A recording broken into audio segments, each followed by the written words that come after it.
Assalamualaikum warahmatullahi wabarakatuh.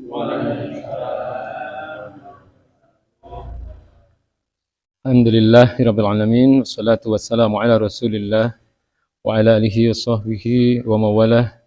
Asyhadu an la ilaha illallah wahdahu la syarikalah wa asyhadu anna Muhammadan abduhu wa rasuluh la nabiyya wa la rasula ba'da. Allahumma shalli wa sallim wa barik ala sayyidina Muhammad.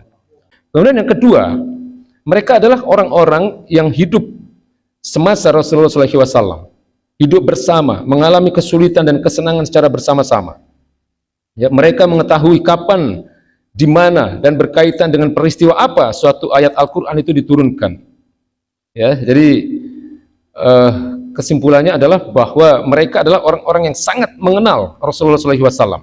Mereka mengalami dan melihat sendiri kehidupan kaum muslimin generasi pertama tatkala Rasulullah SAW masih hidup. Ya, jadi kemudian kalau ditanya tentang pengorbanan mereka, misalnya pengorbanan mereka untuk Islam, itu luar biasa, Pak. Jadi kita tidak bisa membayangkan ya bagaimana mereka itu yang mereka pertaruhkan, yang mereka korbankan itu bukan sekedar harta, ya bukan sekedar kalau harta sudah pasti lah. Ya, Abu Bakar As-Siddiq itu kalau bersedekah, Pak, ya, dalam satu perang namanya perang Tabuk, yaitu tahun ke-9 Hijriah.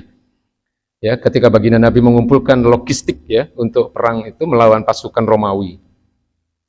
Abu Bakar As-Siddiq itu yang dia serahkan semua hartanya. Ya, semua harta beliau serahkan. Kemudian baginda Nabi bertanya, "Lalu engkau apa yang engkau persiapkan untuk keluargamu?" "Cukup Allah dan Rasulnya." Beliau mengatakan begitu. Jadi cukup ridho Allah dan Rasulnya maksudnya. Jadi harta nggak ada artinya kalau dibandingkan dengan ridho Allah dan Rasulnya. Itu Abu Bakar As-Siddiq. Belum lagi kalau kita lihat bagaimana Abu Bakar As-Siddiq itu rela mengorbankan dirinya bahkan keluarganya, ya, untuk Nabi. Ya, jadi kita tahu semua ya kisah bagaimana ketika baginda Nabi hijrah ke Madinah misalnya. Ya, Abu Bakar As-Siddiq itu menjadi tameng, Pak. Ya, menjadi pelindung baginda Nabi. Ya, di dalam Gua Sur itu Abu Bakar As-Siddiq lebih rela digigit binatang itu demi baginda Nabi supaya tetap bisa istirahat dengan tenang gitu ya. Masih banyak lagi ya, itu Abu Bakar As-Siddiq.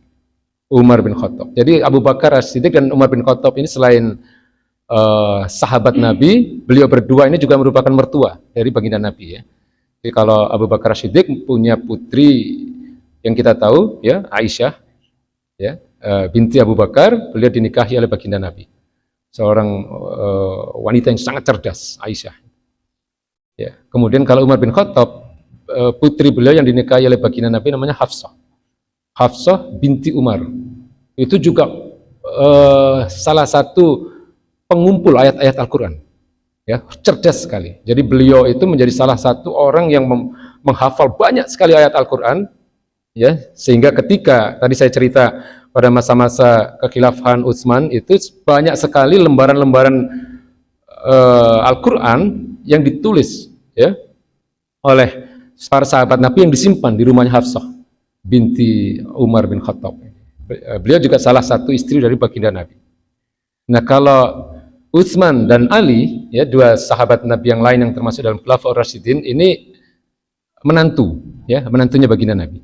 Jadi maka Utsman itu disebut Zunnurain, pemilik dua cahaya.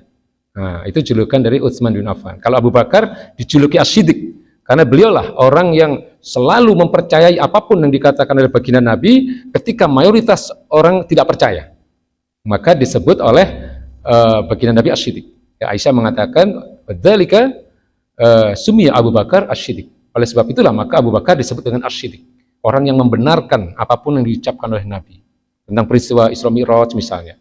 Seluruh orang tidak percaya, ya, tapi Abu Bakar mengatakan kalau toh misalnya baginda Nabi mengatakan yang lebih dari itu, aku pasti akan percaya.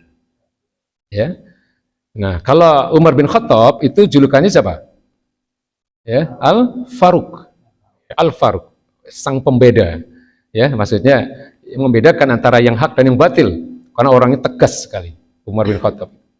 Jadi kalau tegasnya Umar bin Khattab ini memang bawaan, Pak. Ya, sebelum masuk Islam beliau juga orang yang sangat tegas, ya, tapi tegasnya tegas dalam kebatilan sebelum beliau masuk Islam. Ya, tapi atas hidayah Allah beliau luluh ya dengan ayat Quran yang dibaca oleh adiknya kan, Fatimah. Ya, ketika Fatimah membaca surat Toha. Ya. Nah, jadi mereka adalah orang-orang yang mengetahui bagaimana kehidupan Nabi. Dan mereka adalah orang-orang yang rela mengorbankan apapun untuk Islam, apapun untuk Allah dan Rasulnya. Ya, Ali misalnya, ketika hijrah, beliau rela untuk menggantikan posisi Nabi di ranjang Nabi. Ingat ya Pak ya. Jadi ketika orang-orang Quraisy, kafir itu, kaum musyrikin Quraisy ke rumah Nabi, di tempat tidur bukan Nabi Muhammad yang ada, tapi Ali. Ya, beliau rela untuk mengorbankan dirinya seandainya harus mati misalnya. Ya, jadi kemuliaan mereka itu ya memang seperti itu, ya, sehingga Allah Subhanahu Wa Taala kemudian memberikan kedudukan yang mulia bagi mereka. Ini sesuatu yang wajar, ya, dan ini sebenarnya menjadi pelajaran bagi kita, Pak. Ya, hidup ini apa yang kita miliki di dunia ini semuanya meskipun mungkin tidak mudah ya bagi kita untuk melakukan, dan tidak mungkin juga karena derajat kita ini siapa gitu dibandingkan dengan para sahabat. Jangankan para khulafaur rasyidin, Pak, mereka-mereka yang tidak masuk ke dalam golongan khulafaur rasyidin ini juga luar biasa. Kalau kita tahu bagaimana pengorbanan Bilal misalnya, Bilal bin Rabah misalnya, atau Bapak pernah dengar cerita Mus'ab bin Umair, Pak? Ya, Mus'ab bin Umair itu adalah anak dari orang paling kaya di Mekah sebelum masuk Islam. Ya, kalau kemana-mana pakaian yang dikenakan, parfum yang dipakai itu barang-barang impor gitu, dari Yaman, dari Romawi yang diberikan oleh orang tuanya. Ya, tapi atas hidayah Allah Subhanahu Wa Taala, beliau suatu hari ingin mengetahui apa yang ada di rumah Arqam bin Abil Arqam, yang kita kenal dengan Darul Arqam, ketika baginda Nabi membina para as-sabiqun al-awwalun. Ya, beliau bertanya ada apa di sana di Darul Arqam itu, dan beliau dipersilakan masuk. Nah, disitulah beliau melihat kecerdasan yang luar biasa dari baginda Nabi, kemudian keindahan akhlak beliau dan seterusnya, sehingga beliau di atas hidayah Allah Subhanahu Wa Taala beliau masuk Islam. Nah, ketika beliau memutuskan masuk Islam, inilah yang kemudian didengar oleh orang tuanya, ya, beliau harus meninggalkan seluruh kemewahan yang beliau miliki. Ya, jadi beliau harus berbeda pendapat dengan orang tuanya, sehingga beliau harus keluar dari rumah dan seterusnya. Sampai kemudian Mus'ab bin Umair ini gugur di dalam perang Uhud, Pak. Ya, di dalam perang Uhud itu baginda Nabi menangis melihat jenazah Mus'ab bin Umair. Ya, karena Mus'ab bin Umair ini meninggal ya, atau syahid ya, di dalam perang Uhud itu dalam keadaan yang mengenaskan ya, menyedihkan. Kemudian ditutupi oleh satu kain ya, dan penutup kain itu nggak sampai sepenuhnya, Pak. Kalau ditarik ke kepala, kakinya kelihatan. Kalau ditarik ke kaki, kepalanya kelihatan. Di situ baginda Nabi terenyuh, baginda Nabi menangis melihat Mus'ab bin Umar. Ya Umar, engkau telah tinggalkan semua kemewahan itu demi Islam. Ya. Dan Mus'ab bin Umar ini jasanya luar biasa, karena beliau adalah orang yang pertama kali diutus oleh Nabi mendakwahi para kepala suku yang ada di Madinah, ya, sebelum Nabi hijrah, 1 tahun sebelum hijrah. Jadi sebelum hijrah itu Nabi sudah mengutus Mus'ab bin Umar ke Madinah, ya, untuk mendakwahi para kepala suku. Kemudian setelah ada beberapa kepala suku yang masuk Islam, beliau mengabarkan kepada Nabi, barulah Nabi hijrah ke Madinah. Ya, tapi untuk itu ya, kita nggak bisa membayangkan kalau itu ada di zaman kita, kalau itu ada di zaman anak-anak kita misalnya. Dia tinggalkan itu seluruh kemewahan yang dia miliki, yang berasal yang diberikan oleh kedua orang tuanya. Bahkan beliau rela meninggalkan orang tuanya karena orang tuanya meminta terus supaya Mus'ab bin Umar ini kembali kepada akidah luhurnya, nenek moyangnya yang penyembah berhala dan seterusnya tadi. Ya. Kemudian satu lagi pengorbanan. Bapak-bapak pernah dengar kisahnya ini, siapa namanya? Amr, ya, Amr bin Yasir, ya. Itu satu keluarga, Pak. Ya, satu keluarga. Jadi keluarga Yasir. Biasanya kalau di kisah-kisah para sahabat itu keluarga Yasir itu terdiri dari ayah ibu keluarga Yasir, Yasir kemudian istrinya namanya Sumayyah.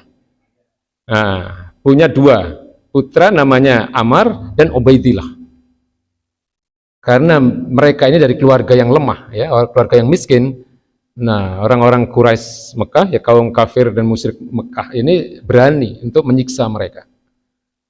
Keluarga ini sangat berat sekali kehidupan mereka, Pak. Tiap hari disiksa karena mereka masuk Islam saja, ya. Karena mereka masuk Islam disiksa itu oleh Abu Jahal, Abu Lahab, ya.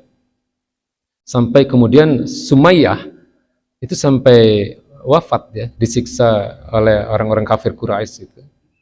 Ya, istrinya, istri Yasir, ibu dari Ammar bin Yasir. Ya, jadi dalam catatan sejarah Sumayyah ini dikenal sebagai mujahidah pertama dalam Islam, ya, dalam sejarah Islam. Beliau adalah mujahidah pertama, orang wanita yang syahid pertama di dalam sejarah Islam itu namanya Sumayyah. Ya, ditombak. Jadi maka wajar, ya, kalau kemudian Allah Subhanahu wa taala memberikan kemuliaan kepada mereka, kepada para sahabat Nabi yang oleh Allah Subhanahu wa taala dijanjikan masuk surga tanpa hisab. Ya, kalau kita, ya insya Allah insya Allah, ya, kita dengan amalan-amalan termasuk thalabul ilmi ini insya Allah menjadi penambah timbangan amal baik kita nanti di hadapan Allah Subhanahu wa taala.